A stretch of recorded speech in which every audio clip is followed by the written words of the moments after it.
We are very happy to be here today in St Austell. As Grand Bard, I welcome to our Gorsedh the Mayor, Councillor Brian Palmer, the first townsperson in St Austell, and his wife Alison. We are very honoured to be here today, and thank you and St Austell Football Club for allowing us to gather here on this field. St Austell has worked very hard to support our needs this year with kindness and cheerfulness. Thank you very much for welcoming us so warmly. Also, I welcome our guests and our delegates from Brittany and Wales, and the people around the circle. We are very happy to have you all with us. I have just come back from the Welsh Eisteddfod at Maesford, Mid Wales, where I met Benjamin Zephaniah, the poet of Afro-Caribbean culture, though born and bred in Wandsworth, Birmingham, and very, very proud to be British. He was making a film for BBC 4 about the Welsh Eisteddfod, as he had never been, and was very interested to know what happens. As we waited to go on stage for the crowning of the poet, my crown attracted him, and after finding out that I was the Grand Bard of Cornwall, he asked if he could speak to me about Cornish culture. Benjamin said he was very interested in the culture of the indigenous people who had lived on these islands, the Scots, the Irish, the Welsh, and the Cornish. In other words, the Celts. He was full of questions.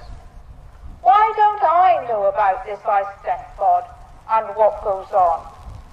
Here we have an expression of Welshness. Thousands of people here. Why don't I know about it? This is a huge event, lasting a week. Why doesn't the whole population of these islands know about it? Why don't I know about Cornish culture? Britain is made up of different nations, and everyone should know about the culture of the original inhabitants and celebrate that.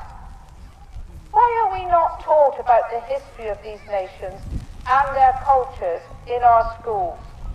Why? I just said, exactly. Welcome to my world. The world of the Celts in Britain today. We discussed the television showing documentaries on the immigrant population, their cultures and their celebrations. Every year we see programs about the Notting Hill Carnival and the Afro-Caribbean, Benjamin's culture. It's on the main news. And celebrating Chinese New Year with dragons dancing down the street. Where are the programs about Cornish culture on the main television channels? How it cheered me to hear these views, objective views from someone who is from an immigrant culture and proud to be British. A person who can identify a wrong that has been committed by omission and is speaking up for us, the Cornish. A person who can see that the successful future of these islands is for everyone to learn the history of the British Isles in school. History informs the present. Knowing the history can inform the future. By understanding the history of Scotland, Wales, Ireland and Cornwall, tolerance will take the place of ignorance and peace will reign. So where are the television crews today? Are they filming at Gorsedh, this unique expression of Cornishness? No, they are not. As the Gorsedh Marshal for many years, I know we have asked the TV companies to come to the Gorsedh year after year, and the answer is always the same.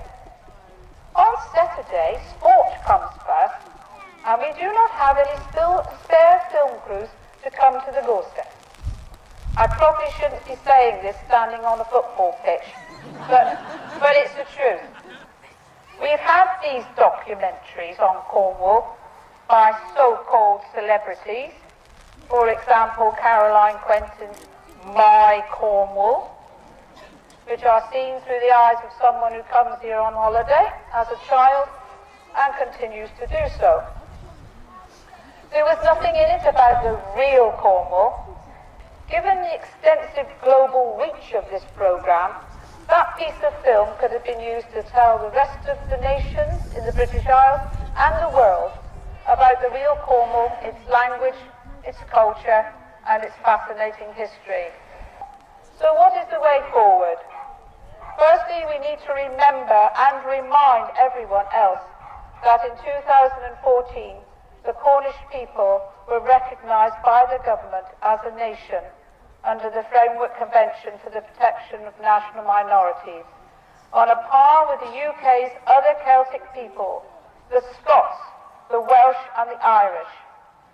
The broad aims of the Framework Convention are to ensure that the government respects the rights of the Cornish people, and it undertakes to combat discrimination, promote equality, to preserve and develop the culture and identity, and guarantee certain freedoms in relation to access to the media, our language and our education.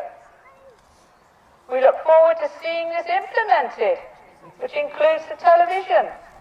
It is now 16 months, and I'm counting, after this announcement, and we need to see signs of implementation and their results as soon as possible. What we don't need to see are things like the new proposed pound coin in 2017, where on the tail side will be, and I quote, the 4 emblems to represent each of the 4 nations of the United Kingdom. The English rose, the leek for Wales, the Scottish thistle, and the shamrock for Northern Ireland. Where is the symbol for Kernow, gorse, Cornish heather, or even a chuff?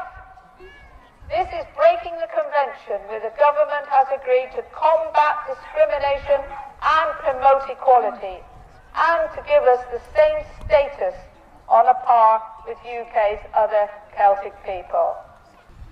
Secondly, we must get our Cornish language and history taught in our schools, so that our children understand what it means to be Cornish.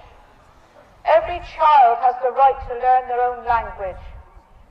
Benjamin Zephaniah said the teaching of Cornish and Welsh in classrooms all round England would help give the children a greater awareness of the different cultures and language within Britain. The language may take longer to be introduced to schools, but Cornish history can be started immediately. In this respect, I congratulate all the Colonel Bisbicken Committee, of which the Gorsedh is a member. In the year 2000, every Cornish school child was given a book to mark the millennium entitled Colonel Bisbicken, Cornwall Forever, a book filled with history and culture of Cornwall. Now this committee has raised funds of £105,000 to turn this book into a website so that everyone can access it. The World Wide Web is our only way and chance to teach Cornish history at present, and to reach all those Cornish folk in the diaspora as well. Many thanks to all those people and organisations who have contributed. Colonel Bisbicken Online will start this autumn and will be uploaded onto the web in mid-2006, and what a resource it will be. Thirdly, we need to be constantly vigilant for the future of Cornwall and its landscape. We have had successful campaigns such as stopping the ancient Tristan stone from being moved, getting developers to name new housing estates in the Cornish language, the Stadium for Cornwall and the like. But we must forever be vigilant to preserve our Cornishness. If we don't do it, no one else will. Speak up, stand up and be counted. because if not, we will lose our precious culture and all that we hold most dear. Let us travel forward in the hope of a brighter future. Cairn agus Bice.